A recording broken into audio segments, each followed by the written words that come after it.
अररिया के पलासी में राजद प्रत्याशी के पक्ष में वीआईपी सुप्रीमो मुकेश सहनी ने चुनावी सभा को संबोधित किया। अपने संबोधन में केंद्र सरकार की ओर से दिए गए Y+ सुरक्षा को वापस लिए जाने को लेकर केंद्र सरकार को आड़े हाथे लिया। उन्होंने कहा कि केंद्र सरकार सुरक्षा वापस लेकर डराने का काम कर रही है, लेकिन वह डरने वालों में से नहीं है और इस मसले पर चुप कैसे रहेंगे। उन्होंने कहा कि वह बिहारी है और बिहारी डरने वाला नहीं बल्कि लड़ने वाला होता है। उन्होंने कहा कि राजशाही नहीं, देश में लोकतंत्र है जहाँ जनता मालिक है। अपने चुनावी संबोधन में उन्होंने कहा कि यह चुनाव आजादी से कम नहीं है। सैकड़ों पूर्वज आजादी के लिए शहीद हुए। बाबा साहब भीमराव अंबेडकर के द्वारा संविधान जो बनाया गया था, लेकिन उस संविधान पर सरकार नहीं चल रही है। केंद्र सरकार संविधान को नहीं मानती है। उन्होंने कहा कि प्रधानमंत्री 1,40,00,000 देश के जनता के प्रधानमंत्री हैं। सवालिया लहजे में उन्होंने कहा कि प्रधानमंत्री ने अच्छे दिन का वादा किया था, लेकिन वह वादे कहाँ है। हिटलरशाही काम कर रही है। आज बनी हुई राज्य सरकार को गिरा देने का काम करते हैं। विधायकों की खरीदारी हो रही है। उन्होंने प्रधानमंत्री और भाजपा पर रंगदारी टैक्स लेने की भी बात कही। आइए आपको सुनाते हैं कि क्या कहा है मुकेश सहनी ने।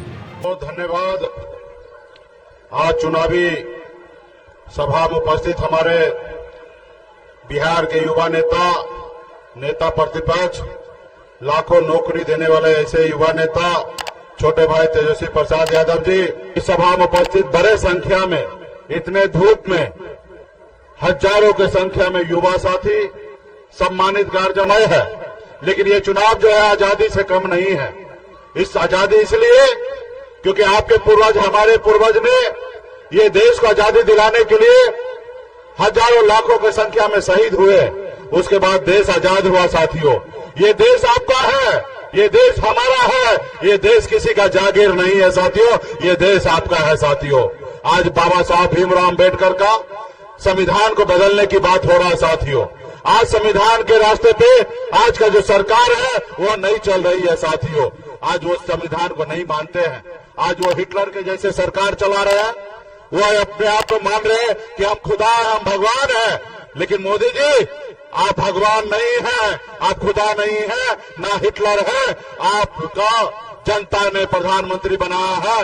आप प्रधानमंत्री हैं और जनता के दम पे है। साथियों, इसलिए साथियों, जो प्रधानमंत्री 140 करोड़ के माई बाप है, अगर आपसे छल करे, वही आपसे झूठ करे, झूठ बोले, तो बताइए वो कैसा प्रधानमंत्री। साथियों, 2014 में उन्होंने क्या वादा किया? हम अच्छे दिन लाएंगे, लाखों युवा को नौकरी देंगे, किसान जो आत्महत्या कर रहा है उनकी आय को दोगुना करेंगे, हर गरीब को पक्का मकान बना के देंगे। कहाँ है मोदी जी आपके वादे? और जो देश के प्रधानमंत्री ऐसे झूठ बोले तो इस देश का जनता का क्या होगा। साथियों, देश का जनता का क्या होगा? आज बनी हुई सरकार गिरा देते हैं, बने हुए विधायक को खरीद लेते हैं, क्योंकि वो जनता को मानते नहीं है, क्योंकि उनके पास पैसा है। आप पैसा, आप जान ही रहे हैं कि पैसा कैसे कमा रहे हैं मोदी जी। चंदा दो, धंधा लो, जो चंदा नहीं दोगे तो ईडी सीबीआई का नोटिस भेज देंगे। जैसे गांव में रंगदारी टैक्स लेता है ना गांव में गुंडे लोग, उसी तरीके से देश के प्रधानमंत्री कर रहे हैं, रंगदारी टैक्स ले रहे हैं।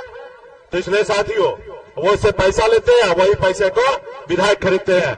मैं गरीब अति पिछड़ा समाज से आता हूं। मैं संघर्ष करके इस मुकाम तक आया हूं। हमारे 4 विधायक खरीद लिया, हमको रोड पे ला दिया। जो सरकार हमने बनाया उस सरकार से हमको बाहर कर दिया। कल हमारा Y+ सुरक्षा ले लिया। वो डरा रहा है, धमका रहा है, वो कह रहा है चुप हो जाइए। लेकिन हम कैसे चुप होंगे भाई? हम तो बिहारी है ना।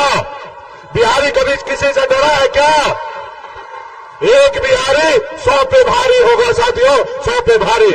और ये गुजराती जो है, ये गुजराती चाहता है कि बिहारी हमसे डर जाए। ये बिहारी डरने वाला नहीं है मोदी जी। ये बिहारी आपसे लड़ेगा और आप पे भारी पड़ेगा। साथियों, भारी पड़ेगा। ये हमको धमका रहे हैं। Y+ ले लिए तो इसका मतलब क्या? इसलिए साथियों, हम तो चाहते हैं कि देश संविधान से चले। ये देश में हिटलर के जैसे ना हो। राजशाही नहीं है, ये लोकतंत्र है और लोकतंत्र में जनता मालिक है। साथियों, जनता मालिक है। बाबा साहब भीमराव अंबेडकर ने सही तरीके से नेता के पास पावर दिया है। सरकारी नौकरी पे जाइएगा, 58 साल तक नौकरी कीजिएगा, लेकिन नेता के लिए 5 साल दिया। इसलिए क्योंकि नेता अगर जो वादा करे 5 साल में पूरा न करे तो 5 साल में ऐसे नेता को बदल दो। इसलिए 5 साल का मौका मिला है। तो जनता मालिक है। आपने देखा कि मोदी जी ने 10 साल में क्या किया है। सिर्फ झूठ के अलावा कुछ नहीं, सिर्फ हिंदू मुसलमान मंदिर मस्जिद यही सब चीज कर रहे हैं। इसलिए साथियों इस सरकार को बदलना है। एक एक कार्यकर्ता, एक एक नेता, पार्टी के सब लोग गांव में जाइए, बूथ पे जाइए और एक एक लोगों को संदेश पहुंचाइए और मजबूती से शाहनवाज जी को लालटेन छाप पर बटन दबाकर इसको जिताने